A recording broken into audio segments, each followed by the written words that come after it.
Da-na-na-na-na-na-na. All right, so today we're back with another IPA. Today's IPA is Flyingdog Thunderpeel. Thunderpeel.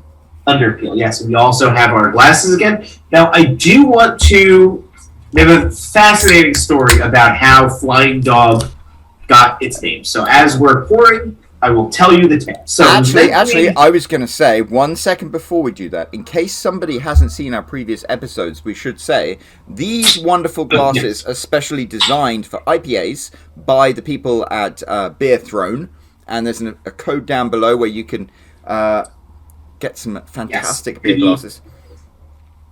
Code ADBEV, and you get 10% off. So it's ADBEV.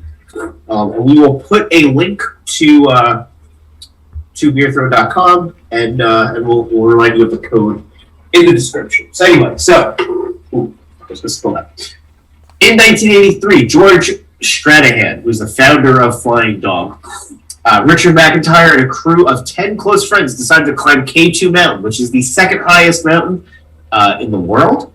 And the story goes that they had with them a suitcase of contraband, a donkey, and a Sherpa. About halfway through the trip, the contraband was depleted. Their Sherpa broke his leg, and eventually, they made it to the peak. They get back completely unharmed. So it was a long, arduous journey, but they get back. So after the trek is done, the group settles in the Flashman Hotel, which is in Rawalpindi, Pakistan, to have a drink. And hanging on the wall of that hotel was a painting of a flying dog made by a local Pakistani woman. Fatima Jinnah is the name of the woman. The painting depicts a classical Chinese fawn pug with wings soaring across the verdant foothills of the Himalayas. I'm not that poetic. This is straight from Wikipedia. Jinnah's mythical incarnation of the pug, a recognizable symbol of Chinese aristocracy in the Song dynasty among the people of the Tibetan Plateau, is thought to evoke nostalgia for the prosperity and trade that flourished in Central Asia in the centuries prior to the Opium Wars and semi-colonialism of China in the mid-20th century. George and his crew were inspired by the picture and the idea of the flying dog, which eventually took root in the creation of his company. That was fascinating, I have to admit. And isn't that an amazing, a chain of things? You've got, they go to K2. Isn't that called Kilimanjaro? Or is that a different... No, Kilimanjaro isn't... Kilimanjaro's in Africa. Yes, I was... K2. I always wonder why they just didn't give K2 another name, though. Surely it's got... How could you just call it K2? You know what? I don't know. That would be a good... I mean, in all these years, you couldn't think of something to call it apart from K2. I can guarantee you there's definitely another name. I'm sorry, I really took this on a tangent. This was like a sharp tangent. But, Not the first one. But that is a fascinating story to me, especially they were in the Flashman Hotel. I wonder if that's named after the book character Flashman in Pakistan. But it was a picture from China. And then you mentioned how it's the pug is the real life inspiration for it. Yeah. I know there's so much to talk about with their name, their artwork, which is inspired by, oh God, why didn't I write this down? Hunter S. Thompson. Yeah. I was like, I don't want to say Gonzo, Hunter S. Thompson. Do you know, don't they also have some pieces inspired by Salvador Dali? Or is Hunter S. Thompson just maybe Hunter S. Thompson was inspired by Salvador Dali? The latter, because they have the illustrator of Hunter S. Thompson's books is also the art director or illustrator for their can work. Ah, that's so. Because I'd completely forgotten that Hunter S. Thompson did any painting and stuff, but then he did, and it is striking. Yeah. Okay, so I found an answer to.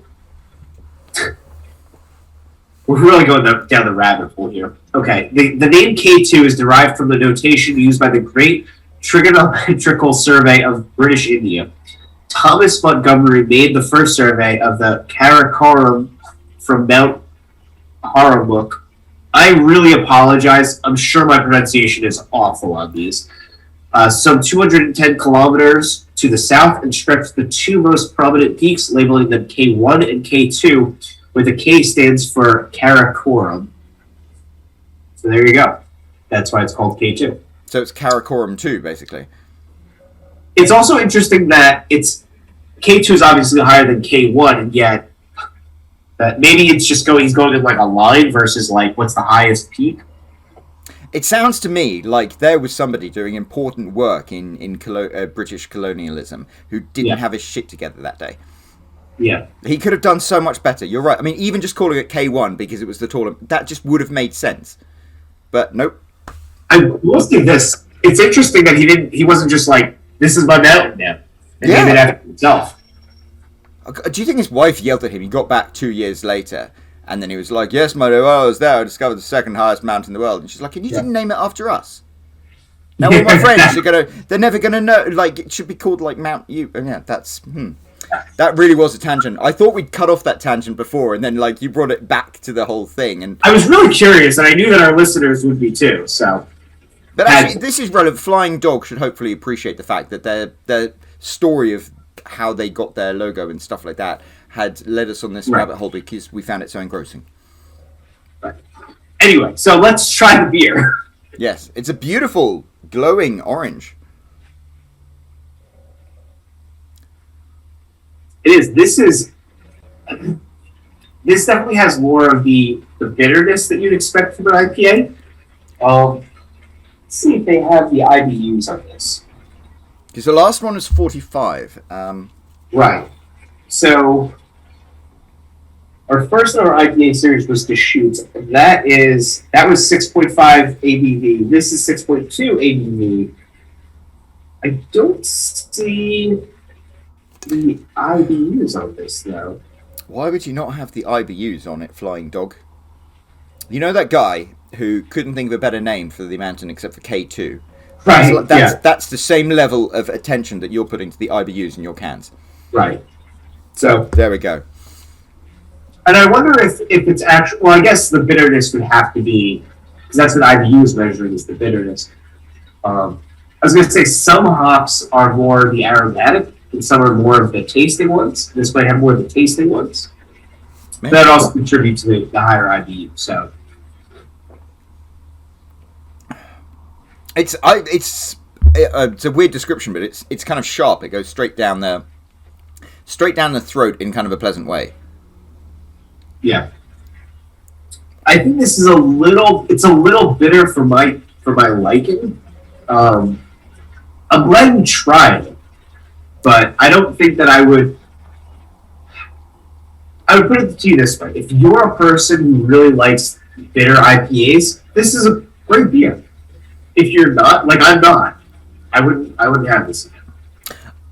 It's interesting, the last beer we tried was also an IPA, and I said afterwards, like, I could have had a second pint of that one. Whereas I think I'd have had this, and I'd have been like, oh, that was good. But I'd have moved on to something else. Yeah. Because that's, I mean, it's not bad. It's just, it's not my style of beer. Yeah. It's not my cup of tea. Well, no, because we used to argue about this, the whole drinkability thing. It's like, this, to me, doesn't have drinkability because the reason Budweiser doesn't taste like anything is so you can sit there and drink 12 of them. Whereas this, it just isn't aiming for that same thing. It's like, we're going to make a really complex beer, but they don't have the same, like, demand to make sure that somebody drinks 12 of them afterwards. Exactly. So... overall, good job, Flying Dog. There's too many. There's Dogfish. There's Flying Fish. Right. So we have Flying Fish, which is in New Jersey. There's Dogfish Head, which is in Delaware, and they have a hotel. And then there's Flying Dog, which is in Maryland. Flying Fish, by the way, shout out to Barry. Barry, yeah. Yeah, you're right. I don't know. It's maybe I was interviewing a doctor the other day whose first name was Zoltan, and I immediately knew that because he must be Hungarian, because Zoltan is a form of sultan in the Hungarian language. But in Hungary, you only have like 70 different names that you're allowed to name your child, and Zoltan is one of them. And so I was just wondering, maybe when they were handing out beer names in the 80s, they were like, okay, this is the words we've got. We've got fish, we've got dog, we've got flying, we've got head. And then you just had to assemble it's like your names. Yeah, exactly. Naming their beer companies. Right. Okay, on that note, well, we shall be back for more exciting beer tasting coming on. More exciting and different tangents that we go on. Yeah. I think people come for the beer, they stay for the tangents. That's my feeling. Well, they come for the beer, they can't leave because they're on a tangent, and it's like... If we were ever going to do like a podcast, our podcast would have to be called Tannins and Tangents. I like that. Yeah. Right. And on that note... for our wine tasting podcast.